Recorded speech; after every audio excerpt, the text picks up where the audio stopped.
for Rabbit and Cocketta bird.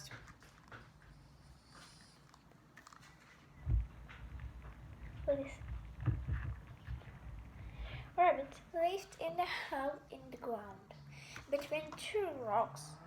He was a funny, kind, and friendly animal.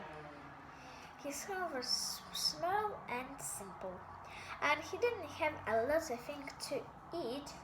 But Rabbit has lots and lots of great friends.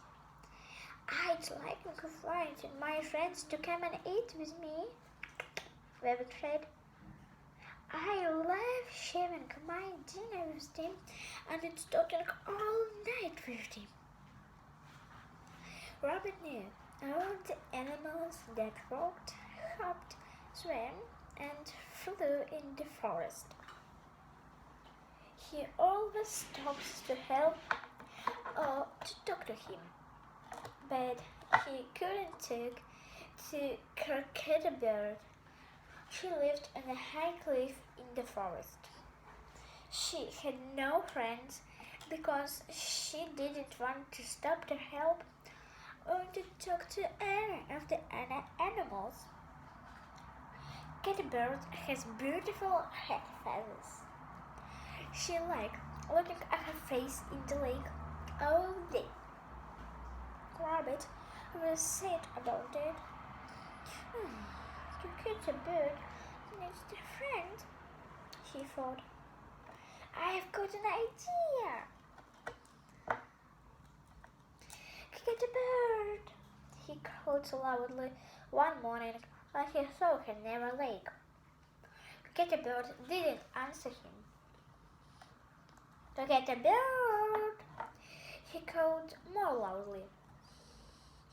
Let's be friends. Come and eat with me this evening. Catbird looked at Rabbit, shook her head at him, and laughed. No, I'm too busy to eat with the rabbit. And your home is too small and simple, she added. I'd only eat a big and beautiful home like mine. But I have moonfish, blue cheese sandwiches, and lime cakes for dinner this evening. Rabbit answered, Please come. I love eating moonfish, blue cheese sandwiches, and lime cakes. Catbird said, How many moonfish have you got? 4, Rabbit said. How many blue cheese sandwiches? 5. And how many lime cakes have you got? Got a 6 for those.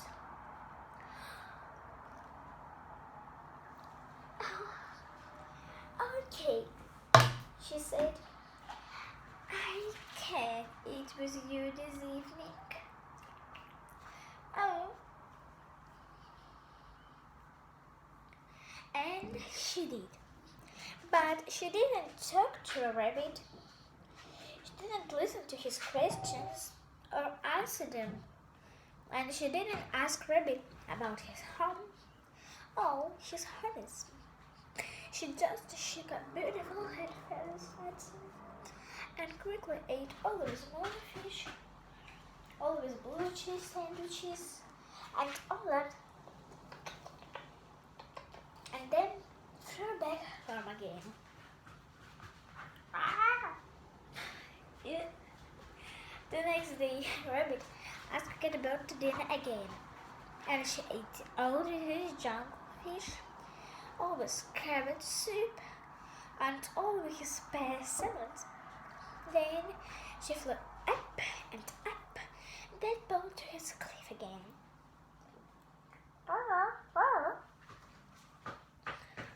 On the third day, Rabbit had another idea.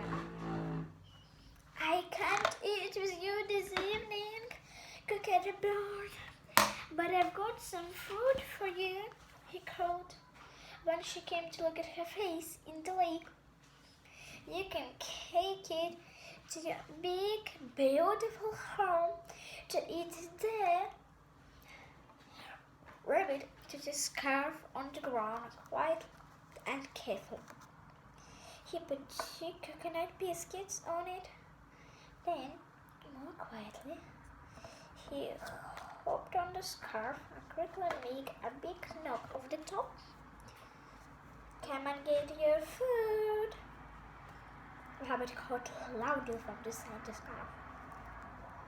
The scarf was like a big pig with a rabbit inside it now. Get about picked up.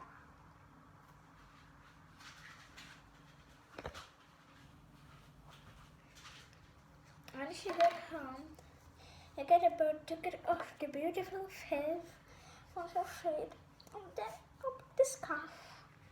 Rabbit jumped out and looked at her kindly. He could see that her home was small and simple like his.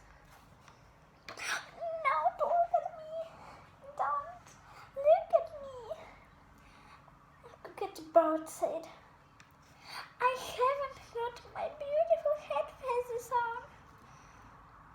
Cocketta bird, Rabbit said. You are more beautiful without those feathers on your head. Am I? She asked. Yes, Rabbit said. And your home is beautiful too. Is it? She asked. Yes. Now, let's check with this coconut biscuits. Here's one for you and one for me.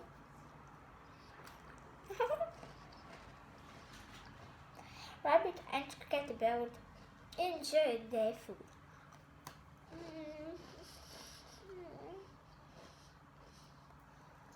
Then, like 2 old friends, they talked and talked all night,